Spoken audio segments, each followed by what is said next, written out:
Selamat malam para pendengar podcast 10 PM oleh Bibasto. Kali ini bersama aku, Coy, dan saya Muhammad Waluddin Ardianto. kali ini kita dapat tamu spesial ya, yaitu Bu Wandi. Dekan baru FAD Uruguay. Bukan. Periode 2019. Mungkin bisa itu Bu, apa kayak mengenalkan diri dulu ke para pendengar gitu Bu. Oke, baik. Selamat apa nih, Malam. Kan disiarnya malam. malam yang terang. Selamat malam para pendengar apa? Podcast 10 PM sih Bu. Ya, saya pribadi selaku dekan Fakultas Arsitek dan Desain. Sebenarnya ini agak menyimpang ya. Background saya kan pertanian, tapi karena dikasih mandat oleh pimpinan supaya mengelola FAD untuk periode mendatang ini, saya berusaha semaksimal mungkin supaya nanti bisa membawa FAD lebih maju lagi, khususnya arsitek dan DKV yang sampai saat ini masih punya 2 prodi, masih belum bisa nambah lagi karena keterbatasan sarana prasarana ya. Saya berserta seluruh pengelola FAD berharap tujuan akhir dari akademisi adalah menghasilkan lulusan yang sarjana yang bisa nantinya berguna bagi bangsa, negara, agama, dan pribadi masing-masing. Diharapkan nanti lulusan juga bisa bekerja sesuai bidangnya. Meskipun tidak sesuai dengan harapan yang dituju nanti ya. Misalkan nanti cari kerja kok susah, akhirnya dapat sekenanya, tapi tidak sesuai, ya mudah-mudahan itu sesaat aja. Jadi nantinya lulusan sarjana FAD bisa bekerja sesuai dengan kompetensi masing-masing prodinya. Itu background dari saya ilmu pertanian. Sebenarnya semua bidang ilmu itu bisa dipelajari, dan kita tidak ada kotak-kotak antara bidang ilmu. Ternyata saya di sini juga bisa masuk. Iya Bu. Bakat saya di waktu kecil kesenian ternyata juga bisa masuk di sini. Kemarin waktu ada Plaza Kreatif yang momen terakhir itu apa? Nirmana. Saya enggak langsung pulang deh. Ya itu ternyata mahasiswa ya juga dituntut untuk bisa berkreasi, menciptakan seni. Nah itu memang di sini itu ternyata bidangnya banyak humaniora ya. Iya. Nah, saya pikir kemarin itu eksak, arsitek itu eksak merancang bangunan. Oh ternyata salah, pikiran saya salah. Ternyata mendesain, merancang suatu bangunan supaya indah, nyaman dilihat sesuai dengan kebutuhan konsumen. Iya. Ternyata kalau bangunan itu teknik sipil ternyata. Iya, yang lebih strukturnya ya Bu ya. Iya. Kalau boleh tahu, Ibu tadi kan bilang masa kecilnya suka seni. Ini seni apa nih? Kalau kan penasaran gitu loh. Yeah. Kok masuk FAD sedangkan dapatnya di pertanian.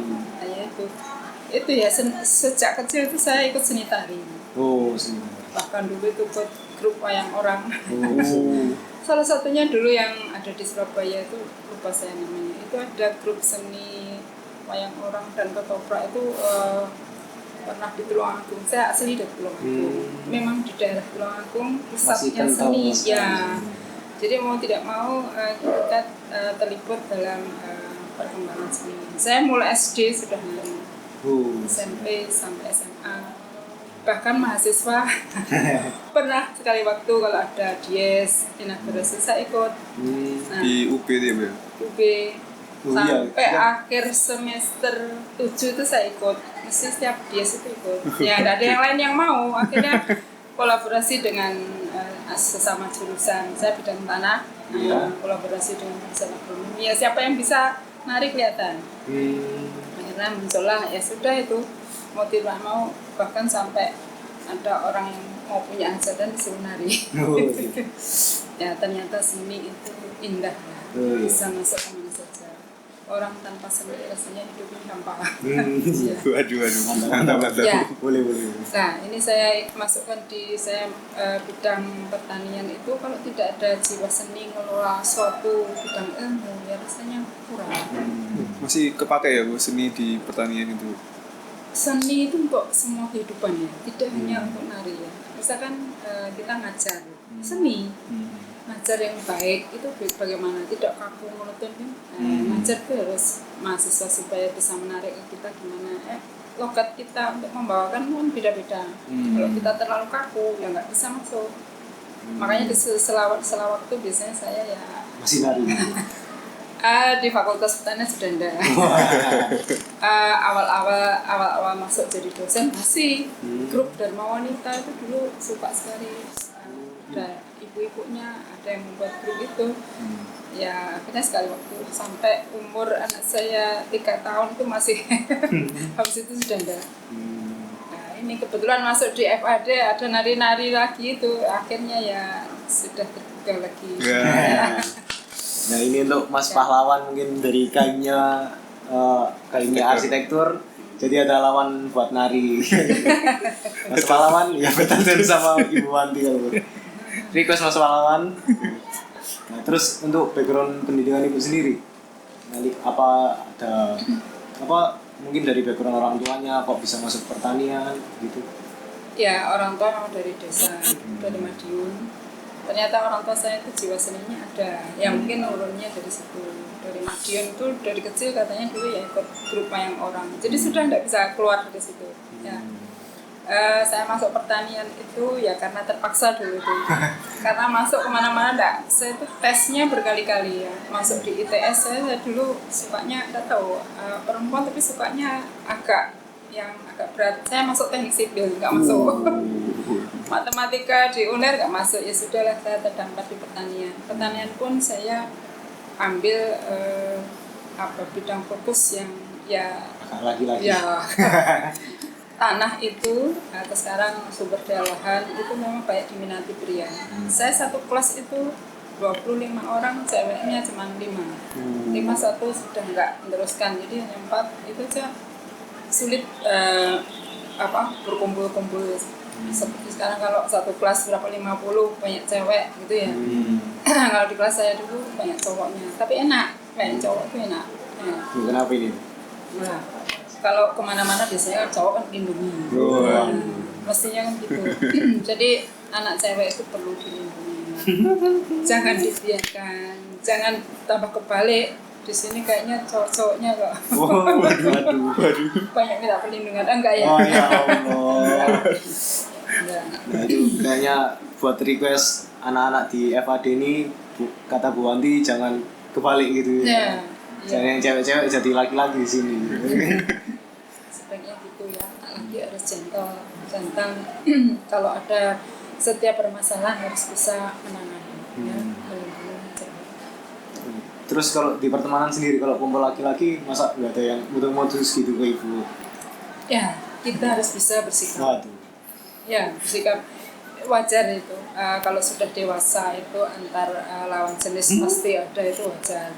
Kalau kita bisa bersikap, teman kita, lawan jenis kita pastinya bisa menghargai. Kalau kita tidak bersikap, kita bermurah-murah diri, pasti dimanfaatkan.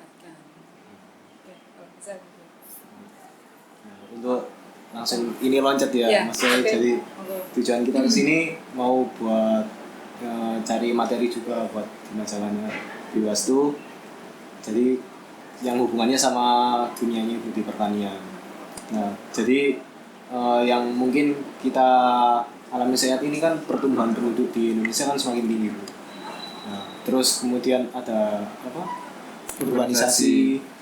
Nah, Ibu ngelihatnya urbanisasi di Indonesia ini berhasil apa enggak sih selama berapa tahun ya?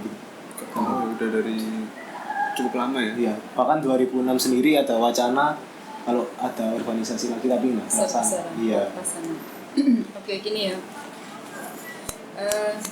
Mengapa banyak urbanisasi? Itu karena di desa itu tidak menjanjikan apa-apa untuk generasi muda. Ya. Karena skala pertanian yang ada di desa itu teknologinya rendah, Terus kemungkinan banyak faktor yang mendukung mengapa urbanisasi, mengapa teknologi pertanian di desa tidak bisa menyamai yang di perkotaan di negara maju. Kita sudah tahu faktor pemicu utama adalah SDM. manusianya. Ya. Di desa, mulai dari segi pendidikan, sarana prasarana belajar itu kan rendah sekali. Anda bisa bayangkan di pelosok di Jawa Timur ini saja kemarin ikut Kemendes nggak? Apa itu? Kementerian Daerah Tertinggal. Oh belum. Nah, di Tengarai ada beribu-ribu desa yang tertinggal yang dulu diangkat baik dari SDM-nya, ilmu pengetahuannya, sarana prasarana guna mendukung untuk kehidupan. Salah satunya adalah ketahanan pangan. Kita bicara dengan pertanian, ya ketahanan pangan. Maka pertanian kita tidak bisa swasembada pangan. Swasembada adalah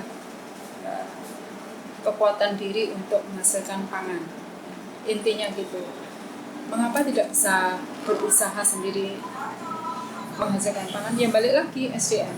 Kalau kita teknologinya maju, kita mampu berkreasi, didukung oleh sarana prasarana pelatihan pertanian itu yang paling pokok adalah lahan. Belajar lahan, saya memang fokusnya di bidang tanah. Jadi kalau lahannya bagus, subur, itu pasti pertaniannya maju. Lah pertanian lahannya yang sekarang itu banyak yang tandus, apalagi musim kemarau. Kemana air larinya pergi? Karena banyaknya pembangunan hutan, banyak erosi, air lari ke badan-badan sungai yang ada di daerah lebih bawah, sehingga bagian yang atas gundul. Kalau lahannya gundul, mau ditanami apa bisa? Mau cari air dari mana? Nah, kalau zaman dulu, zaman pemerintahan yang dulu kan tidak membolehkan menebang hutan, tapi beberapa dekade sebelumnya itu kan membolehkan. Jadi rakyat dibebaskan untuk mengelola hutan, untuk bercocok tanam, untuk hidup lah, itu yang salah. Mestinya hutan itu dibiarkan sekitar 30-40% menutupi lahan. Jadi tidak boleh semua lebih dari meskipun di pedesaan itu petani tidak punya lahan kan, rata-rata penggarap. Iya. Itu akhirnya memaksa merayah lahannya milik pemerintah untuk usaha budidaya, dan model budidayanya itu salah. Salahnya gimana? Tidak mengikuti aturan yang pasti, yang benar. Jadi di miring-miring itu tidak boleh ditanami, mereka ditanami. Yang boleh ditanami kalau miring harus dibuat teras-teras supaya lahannya tidak memudahkan air. Itu nanamnya harus di sabuk gunung istilahnya. Tahu sabuk gunung? Sabuk gunung itu kalau ini miring, ini yang datar, ini yang boleh ditanami. Jadi tidak boleh yang pas miring. Jadi kalau kena air hujan bisa menahan. Itu lahan. Selain lahan subur berkurang, juga bibit. Jadi yang mempengaruhi pertanian itu selain lahan, bibit, pupuk, air, terus pengelolaan. Bagaimana bibit? Bibit sekarang itu benih, bibit atau benih yang diharapkan sekarang kan bisa jangka waktu lama, ditanam berkali-kali. Tapi kan enggak begitu. Sekali tanam habis, ditanam lagi enggak bisa. Nah, sehingga penciptaan atau istilahnya pemuliaan, sedikit pertanyaan memang itu nggak apa-apa. Penciptaan bibit unggul itu penting. Nah, kita dari segi akademisi, dari perguruan tinggi, dari balai-balai dituntut itu terus menciptakan benih-benih unggul, jagung, padi dan sebagainya, supaya apa? Dengan sedikit teknologi modern, maksudnya bisa menciptakan bibit banyak sehingga kapanpun ditanam tidak kekurangan. Itu penting. Jadi kalau bibit sudah, lahan sudah, pupuk, kelangkaan pupuk kan pernah terjadi. Ya, sampai kapan? Ya sampai bahan pupuknya habis. Bahan pupuk apa? Batuan, mineral. Nah, selama ini sampai sekarang pun pabrik-pabrik pupuk yang ada di Indonesia atau di dunia itu carinya sumber pupuknya ya daerah yang lahannya memang untuk bahan baku. Seperti kita di Gresik, itu bahan baku untuk pupuk P. Gunungnya namanya Gunung Apatit. Nah, tinggal ngeduk, terus kemudian dihancurkan, di packing, sudah jadi. Sedikit sentuhan dengan kalau orang teknik kimia itu pengasama untuk melepas nutrisinya P sehingga dikemas jadi pupuk. Sama di negara lain juga. Terus untuk yang tadi itu kan bilang kalau di hutan nggak jangan dulu buat ditanam kan. Berarti kan kita juga kemarin browsing ada namanya wana tani kan. Iya. Wana tani berarti Ibu kurang setuju terhadap wana tani ini. Wana tani itu kan istilahnya wana itu alas ya. Iya. Tani bertani. Jadi seolah bertanam di alas. Boleh saja, asal tidak boleh semuanya ditebang, hanya 30%. 30% harus tetap menutupi lahan. Jadi beberapa lahan memang kalau misalkan hutannya itu sudah tidak produktif, ya memang tidak bisa ditanami. Itu harus dihutankan kembali. Kalau tanamannya masih lahannya masih subur, itu boleh ditanam. Jadi tidak sembarang menanam pada lahan hutan, boleh. Nah sekarang akhirnya wana tani itu menanam di bawah tegaan. Ya, jadi tetap hutannya ada, tapi dia nanamnya di bawah. Boleh. Istilahnya wana tani yaitu wananya tetap, tapi tanamannya ada. Itu tidak semua jenis tanaman bisa. Nah, jadi tanaman yang lindungannya sedikit, naungannya sedikit, boleh. Kalau kamu nanam padi di bawah hutan nggak bisa. Iya. Ya, jadi sedikit banyak hutannya. Jadi tanaman yang butuh naungan itu memang harus ditanam di tegaan-tegaan tanaman hutan boleh. Contohnya Bu? Biasanya kita kalau tanaman-tanaman yang aman itu umbi-umbian itu boleh tales dan sebagainya. Tapi kalau untuk tanaman yang berproduksi seperti kopi itu memang harus sedikit dikurangi.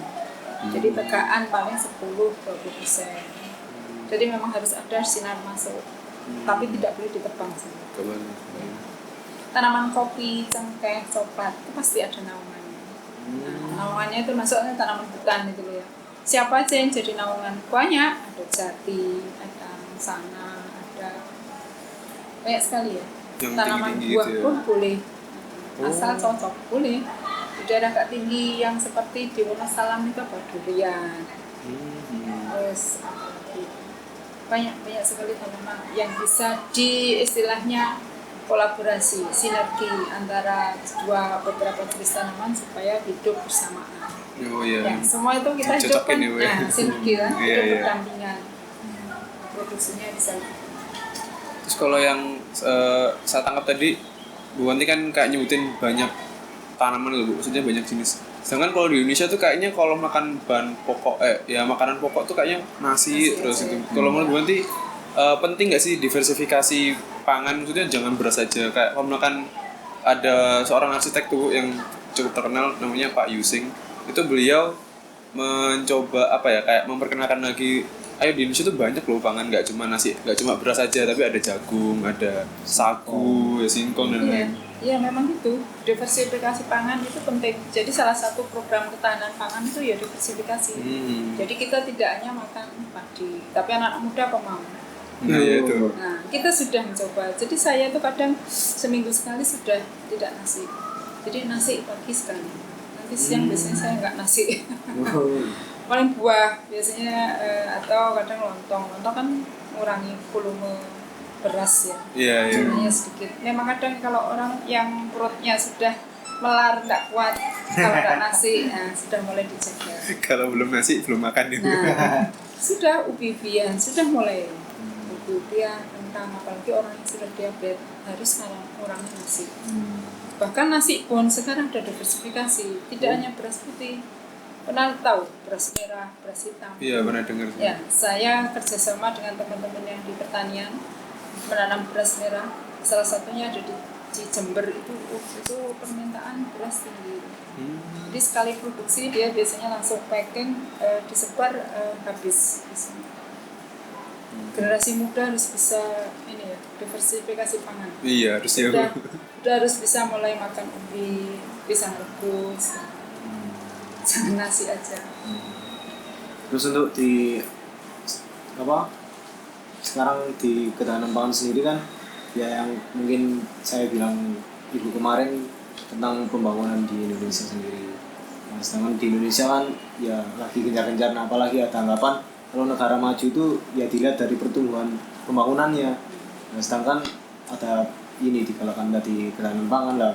Menurut pandangan ibu sendiri itu gimana? Oke, yaitu kita hidup harus selalu bersinergi, berdampingan. Boleh pengembangan pembangunan non pertanian boleh ya.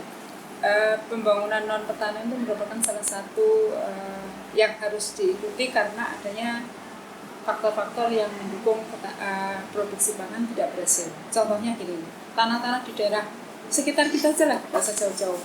Kita kan dekat pantai, dekat sumber-sumber yang menimbulkan cadangan garam masuk ke dalam tanah tinggi. Tanah kok sudah dicemari itu sudah tidak bisa untuk pangan. Yang apa? Ya untuk bangunan. Nah, orang melihat ya dari sisi pangan kita kebutuhan bahan pokok, tapi tidak menutup kemungkinan pembangunan yang lain itu ya penting seperti sarana prasarana. Perumahan kita penting sekali sekarang. Dengan bertambahnya penduduk kita butuh rumah. Iya. Nah, kalau tidak dibangun rumah, semua seluruh lahan pertanian mau tinggal di mana? Tetap harus ada sinergi dan memilihnya tempat untuk bangunan itu ya harus benar-benar lahan yang sudah tidak bisa ditanam, tidak produktif. Mestinya itu. Mestinya ya mestinya, tapi kadang ya kalah dengan kebijakan. Seperti di kota, ini lahannya kita kan dulu subur, bekas tambak, bekas sawah itu subur ya. Sawah itu merupakan lahan yang tidak ada erosi, tidak ada gigisan air di dalam tanah, itu sudah stabil ya, semua nutrisi, semua air, semua cukup. Jadi orang dulu itu kalau nanam padi sudah ditinggal aja, dia nanti tumbuh-tumbuh sendiri, tanam tidak ada hama setinggi sekarang ini. Karena pupuk penggunaannya dulu banyak organik, sekarang sudah banyak anorganik kimia. Ya itu yang memicu supaya akhirnya menjadi hama penyakit. Nah kalau sudah gitu biasanya tidak bisa ditanami, terus diapakan sama petani? Dibiarkan, ditinggal pergi. Kayak lahan pindah ya, lahan pindah itu di alas-alas istilahnya ya, warna tadi itu ya gitu. Kalau dulu istilahnya kan lahan pindah, bertanam berpindah. Itu ya gitu, nanam sudah selesai dianggap tidak bisa produktif, dia pergi. Padahal lahannya itu sebenarnya dengan berjalannya waktu bisa subur. Terus dari pertumbuhan ini mungkin kan dari arsitektur sendiri kan juga ada yang namanya konsep garden city gitu. Jadi konsepnya gimana kita itu dapat memenuhi kebutuhan sendiri di kota khususnya, dapat memenuhi kebutuhan sendiri, dapat mencukupi kebutuhan sendiri. Nah mungkin itu ada di aspek makanan yang mungkin Mas Joy ya. Memenuhi dari aspek pangan ini mungkin perkembangan di Indonesia menurut pandangan Ibu gimana sih? Oke. Ini berarti pertanian perkotaan. Iya. Kembali ke pertanian lagi. Pertanian yang umum memang kan di desa karena luas lahannya tinggi. Apalagi kalau di perkotaan di setting untuk pertanian bisakah? Banyak di negara-negara yang tetangga kita seperti Cina, Jepang, Korea, itu coba lihat roof garden. Itu sudah mulai nanam di atas dek-dekan ini. Kalau dia nggak punya tanah, solusinya apa? Tanam tanpa tanah atau hidroponik. Bisa, di Surabaya pun bisa. Jadi saya tuh kemarin ya pengennya gitu, meskipun di kota masih ada sejengkal lahan untuk padi. Nah di atasnya padi kan masih banyak ruang kosong yang sinarnya bisa mulai bisa untuk sayuran kita. Beberapa daerah di sekitar kita masih ada yang padi. Di UNESA itu setiap bulan tertentu masih bisa panen. Kita di Surabaya Timur di Gunung Anyar masih ada beberapa. Kemudian di Sidoarjo masih ada. Memang kalau untuk mencukupi kebutuhan se-Surabaya mungkin nggak bisa. Tapi paling tidak ketahanan pangan tuh prinsipnya kan bisa mencukupi diri sendiri dulu. Kalau bisa ya memang untuk. Jadi arah untuk pertanian kota kalau tidak bisa tanam secara horizontal ya vertikal. Kalau tidak punya tanah, non tanah, air. Iya. Akhirnya air. Tapi emang kalau untuk konsep yang urban farming atau yang vertikal gitu tuh masih belum itu ya Bu ya, masih belum bisa diterapkan secara besar Sebenarnya gitu. bisa, cuman itu memang biayanya kan. Iya ya. Kalau kalau modalnya tidak kuat, biasanya tengah jalan tutup. Seperti di EKP itu Pak Kemas itu kemarin bagus itu sayurnya bahkan disuplai sampai ke Jakarta. Sayuran organik yang biasanya dipakai untuk makanan untuk membuat apa itu pizza itu kan daun-daun yang kecil-kecil kan harus organik itu, harus sehat, harus ini. Ternyata saya lihat kemarin sudah tutup. Aduh.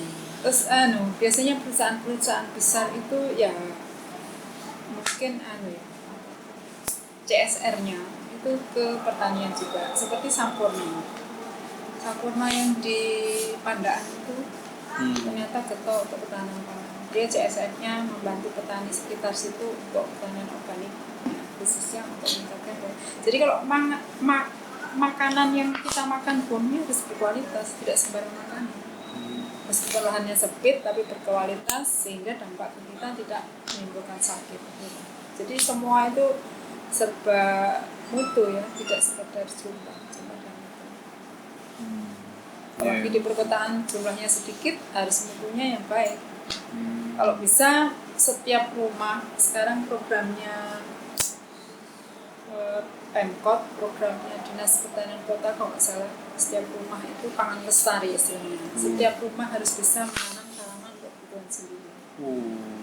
Itu anunya tinggi kok, dampaknya ke kehidupan, terutama ini yang mengelola orang-orang tua yang sudah pensiun itu digalakkan untuk Supaya masih bisa produktif ya Bu ya. Ya, produktif dia, terus untuk kesehatan generasi muda.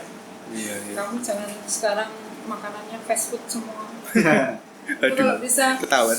saya itu lihat di FAD itu kan banyak lahan kosong. Ini loh sebelah barat ini pikir saya itu satu itu kalau bisa dibuat nanam perkebunan yang bisa ngelola. Kita tuh kan dekat pasar-pasar baik tradisional, pasar.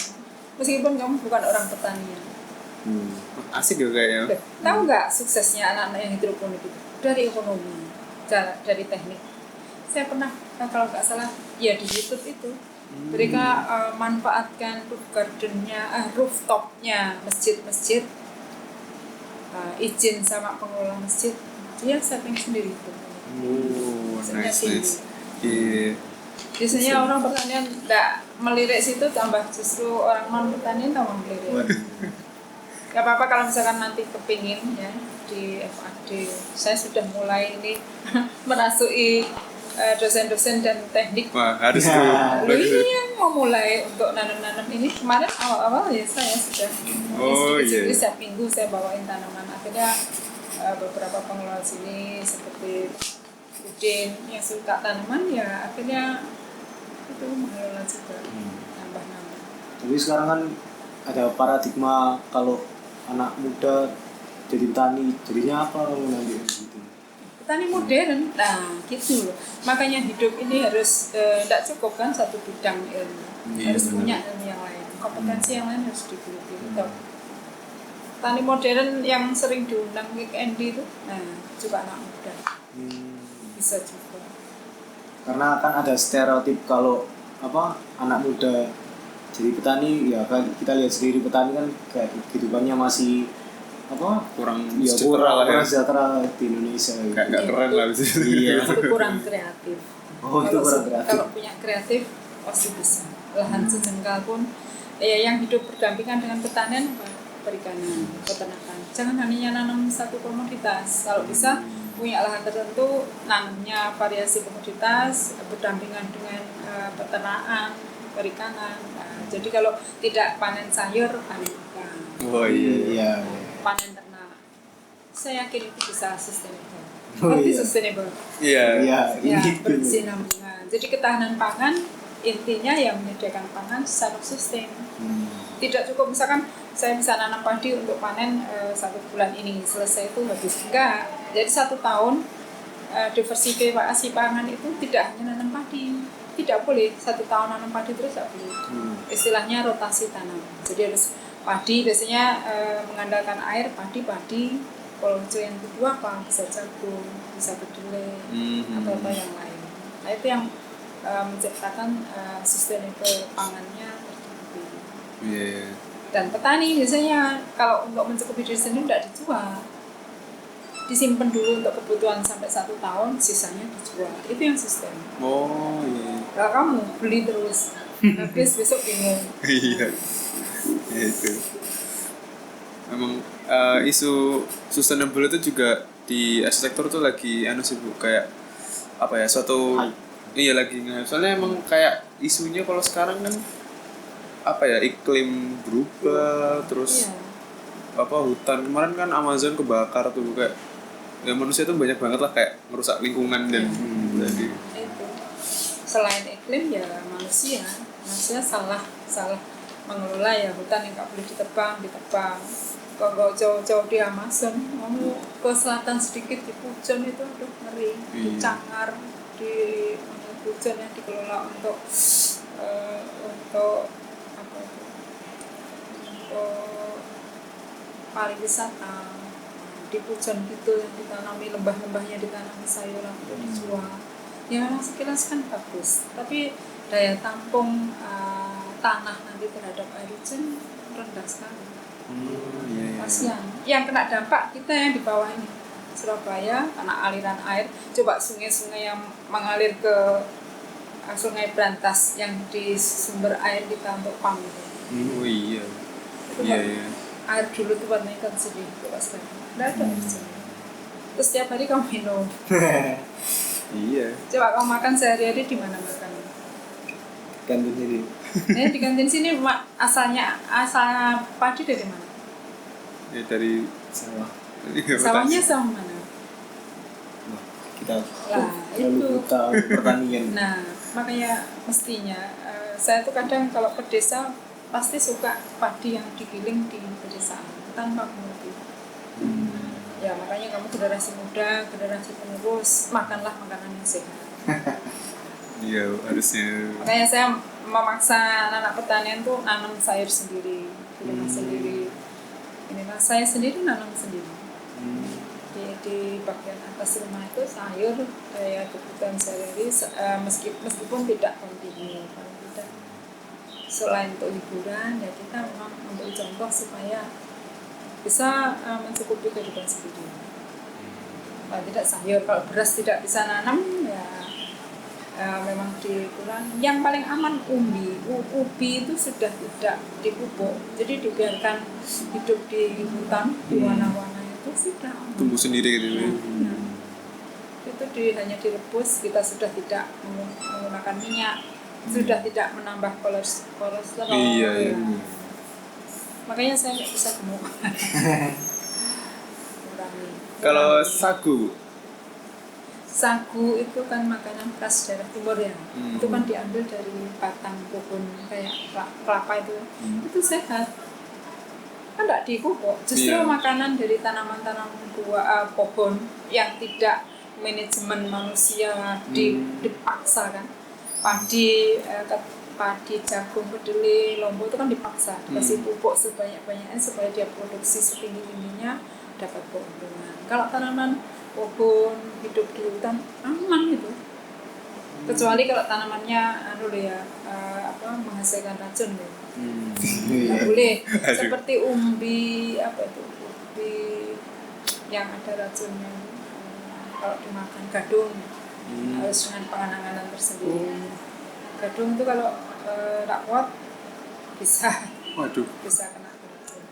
Tapi sekarang sudah teknologi tinggi kan, dihilangkan zat racunnya, cara makanya bagaimana. Oh iya, udah ngerti ya udah. Ya, singkong kalau sudah warnanya agak ungu tidak boleh dimakan. Akan ada cyanidanya. Waduh. Baru tahu. Iya.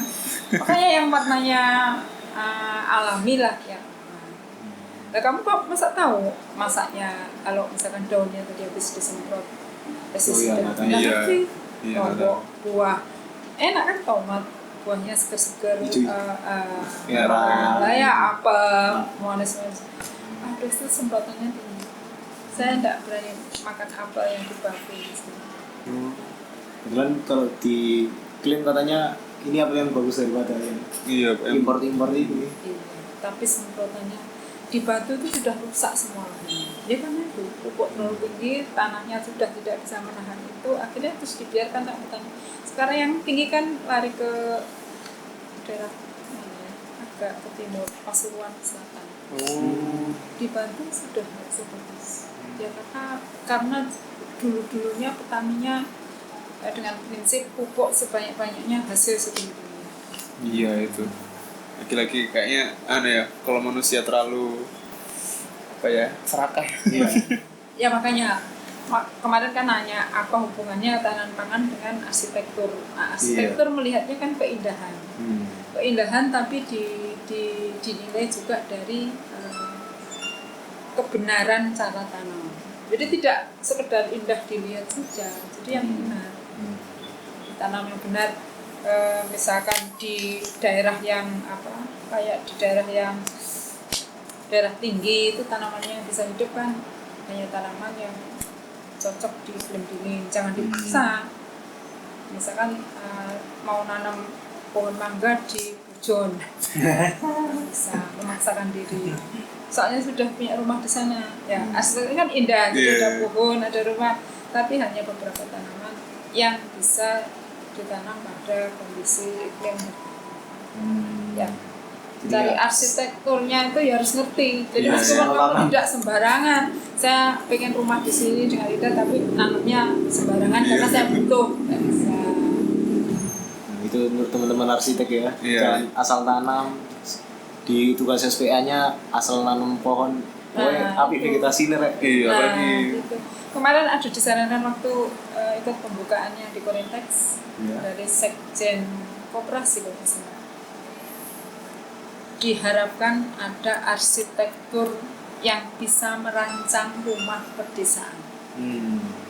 Sebenarnya kamu ikut Kemendes kemarin, jadi nanti kalau ada tawaran itu merancang arsitek rumah yang ada di kawasan desa, di kawasan lahan-lahan pertanian, nyaman dihuni tapi tidak menyalahi posisi dia letaknya di lahan itu. Jadi kalau naruh bangunan dengan kondisi lahan tanahnya gembur pasti itu bahaya. Erosi. Jadi taruh di pijakan yang memang kuat. Itu dari struktur tanahnya sangat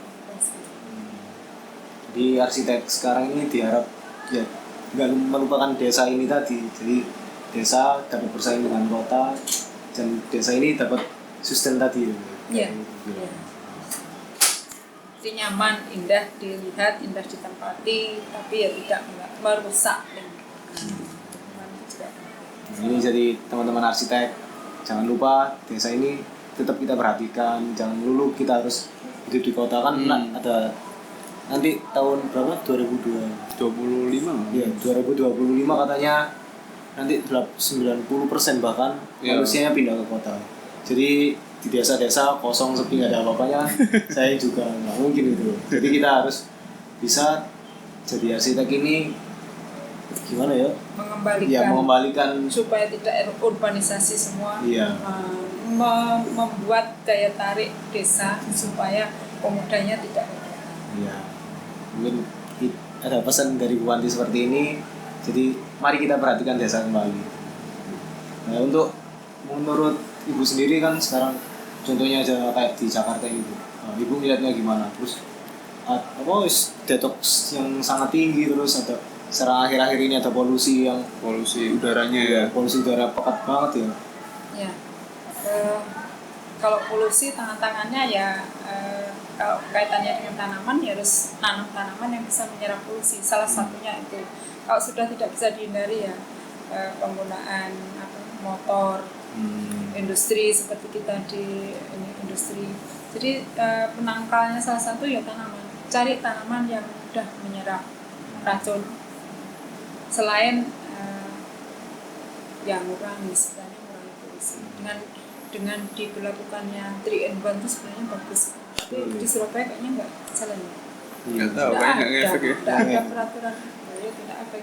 Terus sebenarnya ya kalau di jalan crowded sekali terus saya lihat mobil isinya hanya satu orang besar-besar itu ya kasihan. Iya. Jalannya itu kasihan ya. Lah, Sering kita protes sama sendiri-sendiri. Wah, mau mikir ya. Kamu sebagai generasi penerus memang kita bukan di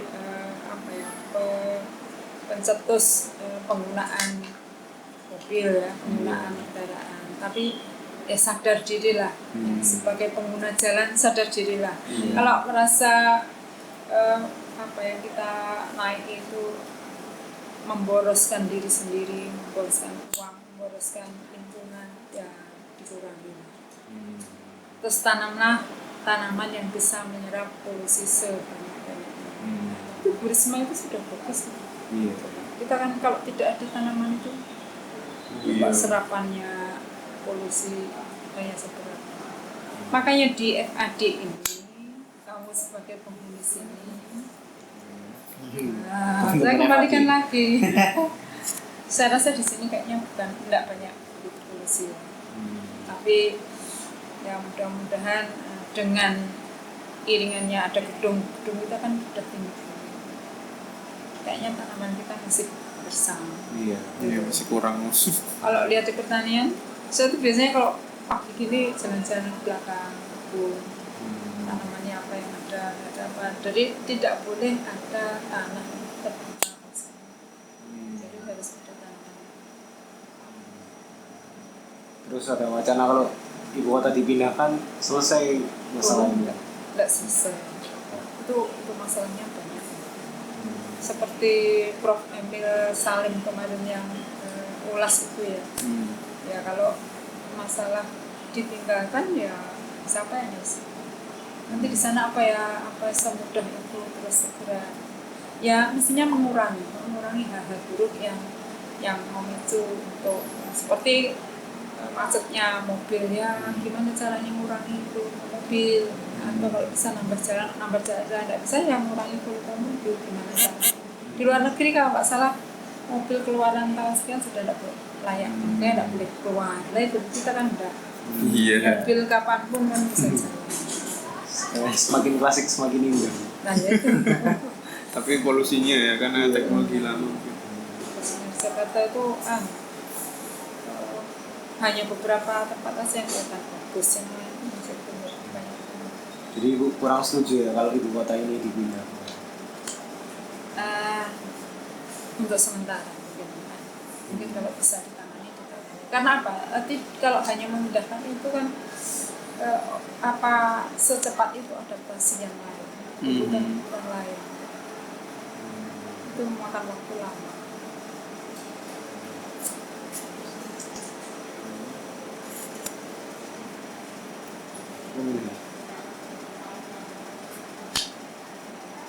Sama sih.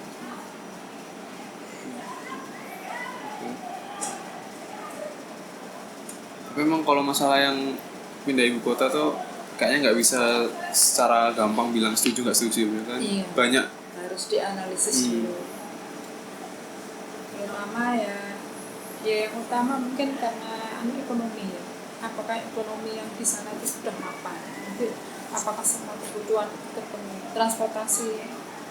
Nah, semula di Jakarta kan bisa pakai darat, kalau nanti misalkan contohnya Jakarta ke Kalimantan, mana ada darat? Kita mana ke sini darat, apalagi biaya itu kan terus orang pindah rumah itu tidak serta-merta terus nyaman, adaptasinya susah. Itu sudah tua gitu. Anak muda sih sambil dolan ya. Terus kita tahu kan di luar Jawa hampir sebagian besar kan sarana prasarana pendidikan kurang, tidak semudah di Jawa.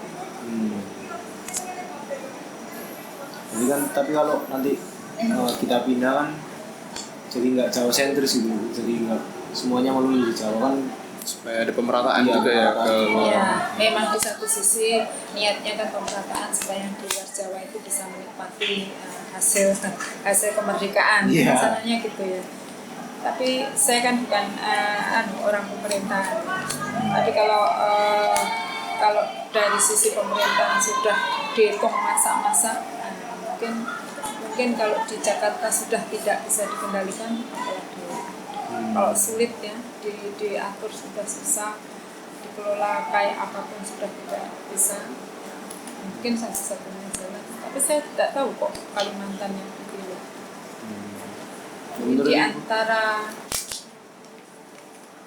Di antara itu mungkin Kalimantan ya. Terus saya kok Sumatera ya. Sumatera kan lebih maju. Terus daratannya lebih banyak. Terus kayaknya loh selama ini kayak jarang terjadi bencana di Sumatera selain Kalimantan, Sulawesi, terus pesawat ada gangguan turbulensi di Sulawesi. Itu kan daerah-daerah hutan tropis, daerahnya kira-kira turbulensi lautnya, iya juga. angin. Saya tuh termasuk orang yang kurang angin. Naik pesawat itu ya risiko yang terjelek.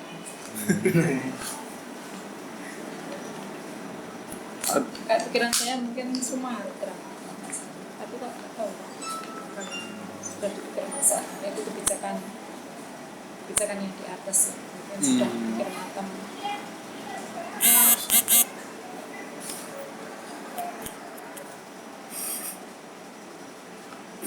Terus menurut Ibu kalau nanti mungkin ibu kota jadi pindah, gimana ya ekonomi di sana apa bisa lancar, terus berhubungan sama ibu sendiri kan di pertanian, bisa nggak ini ngontrol kalau ibu kota pindah? Jadi kan nanti mungkin kemungkinan orang-orang juga tidak ke sana juga kebanyakan, akhirnya bisa nggak ini tetap swasembada pangan ini sustain gitu ya, sustain lagi. Padahal kan nanti timbul Jakarta yang lain gitu. Ya. Memang sudah lama ya sebenarnya lahan pertanian kan istilahnya dialihkan dari Jawa ke luar Jawa itu sudah lama. Makanya terciptanya transmigrasi. Selama saya kuliah tahun 83 itu sudah digembar-gemborkan itu. Jadi nanti kalau lulus kuliah jangan kerja di Jawa. Lahan pertanian banyak di luar Jawa. Sudah dari dulu. Nah, harapannya pemerintah kan membuka lahan 1.000 hektar lahan gambut. Apa yang terjadi? Bisa. Karena apa? Karena lahan pertanian itu masih bertumpu pada mineral. Lahan pertanian ideal itu pijakannya itu masih mineral. Mesti mineral. Batuan, ya itu 45%. 5% bahan organik. Yang lainnya udara, air. Nah, sekarang kalau kita balik ke Kalimantan, banyak lahan gambut. Lahan gambut itu organik. Iya, organik. Hampir 90% organik. Hampir mineralnya nggak ada. Bayangkan semula tanah orang petani yang dipindah ke luar Jawa dengan transmigrasi, semula nanam di Jawa itu kan enak ya. Katanya kalau ditanam jadi tumbuhan ya. Di sana nggak ada mineral, siapa yang mendukung? Ditanam di bekas rawa-rawa gambut, hidup mati, keasahannya tinggi. Kita di sini basah ya, pH ini belajar kimia nih. pH 7, 6 bagus. Di Kalimantan pH-nya berapa? 4, kadang ada yang sampai 7. Asam. Nah, tanaman tidak mati, nggak bisa. Akhirnya apa? Banyaklah teknologi yang harus dikembangkan, banyak sosialisasi petani yang nggak ngerti sama sekali tanah rawa, tanah asam, nggak bisa langsung nanam, adaptasinya lama. Hidupnya tahu di pelosok-pelosok jauh dari perkotaan. Kalau di desanya di sini kan masih sesama kan, meskipun di daerah terpencil di sini masih rasanya hati ayam ya kan, masih di Jawa. Mau ke sana, mau kemana? Akhirnya banyak transmigran yang kalau nggak salah nih balik lagi ke Jawa atau bahkan kerja di tetangga dekat. Mana? Malaysia.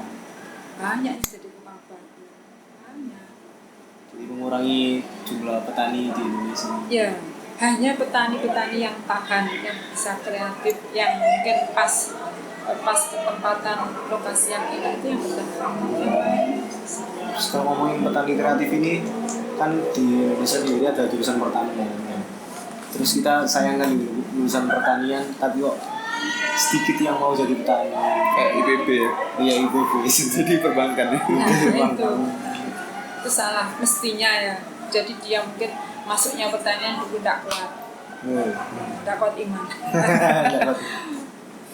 Ada mahasiswa saya yang dari Kalimantan, dia memang aslinya ya memang orang kampungnya, tapi dia nggak mau balik Kalimantan. Nah, itu repotnya.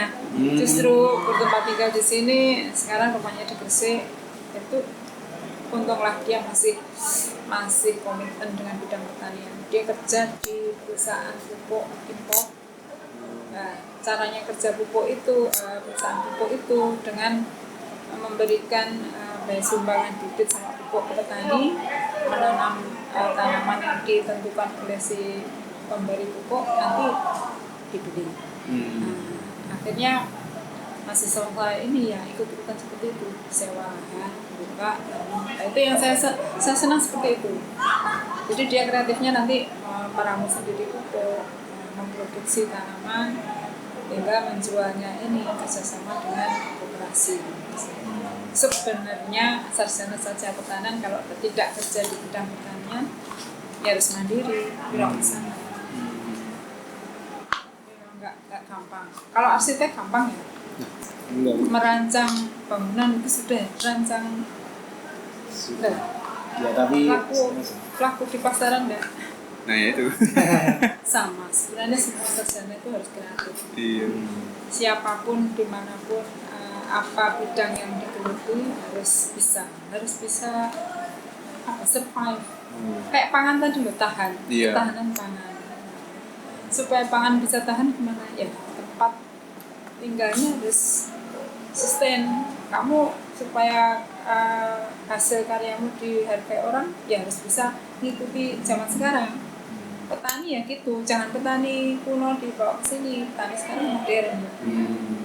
Sekarang tanahnya sudah sakit. Nah, gimana supaya pupuknya harus pupuk yang bisa menyembuhkan tanah. Tidak sekedar pupuk yang hanya memaksimalkan produksi tapi setelah selesai tanahnya jadi sakit. Rusak, ya. Saya kalau memberi artis gitu, tapi ya tidak semua anak bisa memberinya. Karena kreasi membuat pupuk itu ya gampang-gampang susah kan.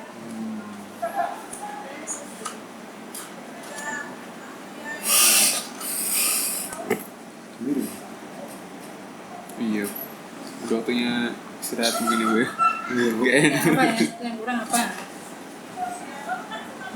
Untuk terakhir aja sih ya, mungkin untuk saran dan pesan buat mahasiswa arsitektur khususnya, terus boleh juga sih sama anak pertanian. Jadi yang apa? mendengarkan nanti ini. Iya, nanti saran buat ke depan agar Indonesia ini ya yang dibilang ibu tadi ini dapat itu pertandingan ya, antara swasembada pangan sama pembangunan. Ya, pesan saya jadilah sarjana yang bijak. Kapanpun, dimanapun, dan dengan siapapun Anda bekerja, hidup dampingan serasi seindah itu penting. Ambil kebijakan yang bisa mengenakkan kita semua. Di satu sisi mungkin arsitektur nanti kalau merancang bangunan yang sekiranya ya selain indah tapi berfungsi. Fungsinya ya banyak, fungsinya ganda. Nyaman ditempati tapi tidak mengganggu lingkungan dan tidak merusak. Kalau orang pertanian menggunakan lahannya, carilah lahan atau tanah yang memang sudah tidak bisa berproduksi tinggi. Jadi yang lahannya masih bisa berfungsi, kasihkan orang pertanian atau dalam arti luas ya perikanan, peternakan. Kalau memang lahannya sudah tidak bisa digunakan, baru arsitektur yang main di situ, bekerja sama dengan TNI sipil ya, merancang bangunan supaya hidup berdampingan itu penting. Terus buatlah arsitek yang ada di pedesaan supaya petani-petani muda yang di desa tidak hijrah ke kota. Kalau misalkan ada saudara, teman atau siapapun yang punya lahan di desa dipinjam untuk untuk uji coba atau untuk apa penelitian atau sekedar apa biasanya tugas akhir. Terus nanti di branding wilayah itu supaya kelihatan hasilnya nyata. Mungkin itu pesan saya. Lagi ini saya gantian sekarang pesan mahasiswa. Kita selama ini mahasiswa FAD secara umum nggak pernah dapat TKM, Timnas. Nah, cobalah kamu dari himpunan. Sekarang diutamakan himpunan bersama dosen, nanti Kaleb mungkin membuat PKN Center. Coba fokus utama ke arsitektur pedesaan. Nggak tahu kemasannya saya nanti bentuknya penelitian. Kalau wirausaha kayaknya nggak bisa ya. Jadi skim PKM itu dicari yang sekiranya bisa. Nanti kalau lokasi saya bisa bantu. Kemarin saya ketemu sama Dinas Pariwisata Kediri, mau di branding Kediri. Sekarang banyak wisata seperti kalau di Petanan itu taman anggrek, itu loh bekas gunung kelut itu. Nah, itu kan bahannya gak subur. Supaya subur, nah mungkin tak ngerti saya arsitekturnya gimana supaya wisata menarik. Pasti yang bekas-bekas lahan kena letusan gunung itu pasti jadi wisata. Mungkin menciptakan arsitek di lahan-lahan dekat gempa supaya tahan kena. Oh iya, bisa ya, menarik juga ya. Bisa. Ya, kita kan nggak jauh-jauh kan, Kediri kan ada gunung itu. Mungkin itu pesan terakhir. Iya. Terima kasih Lu Yuwanti. Udah di penghujung episode kita. Ya, ini Ya menarik ya, maksudnya kita bisa dapat kayak pandangan dari ilmu yang lain lah. Maksudnya nggak cuma arsitek tuh arsitek aja, kita jadinya kita tuh kayak egois, nggak memperhatikan yang dari lain, lingkungan atau penting banget itu. Ya jadi mungkin nggak cuma episode ini aja Bu ya, bisa tanya-tanya lagi ya. Nanti saya tuh mau link sama teknik linknya. Jadi itu penggunaan arsitek dengan cat-cat itu. Nah, itu kan kemarin sudah pesan ke Pak Pranoto mau buat proposal kok nggak jadi. Jadi kalau penggunaan cat itu kan bisa menambah keindahan mata. Emosi. Nah, itu mau saya linkkan dengan psikiater. Bu Enda kan ada. Iya. Jadi nanti kamu arsitek, teknik kimia, psikiater. Pemilihan warna, jadi suasana supaya untuk orang yang sedih kalau itu seperti apa. Iya. Kamu nambah belajar, tempat-tempat di tempat kita jangan di setting. Jadi yang tugas akhir itu cocoknya kalau belajar di ruangan mana. Oh iya. Ya supaya pikirannya tenang. Biar stereotip anak UPN yang pemalas suasana itu mungkin dirubah di pertingkatan ya. Tingkat akhir tuh yang cari suasana yang kalem mungkin ya. Ya udah mungkin sekian episode kali ini. Terima kasih udah mau dengerin. Selamat malam. Selamat tidur. Terima kasih Bu Selamat Yuwanti. beristirahat ya.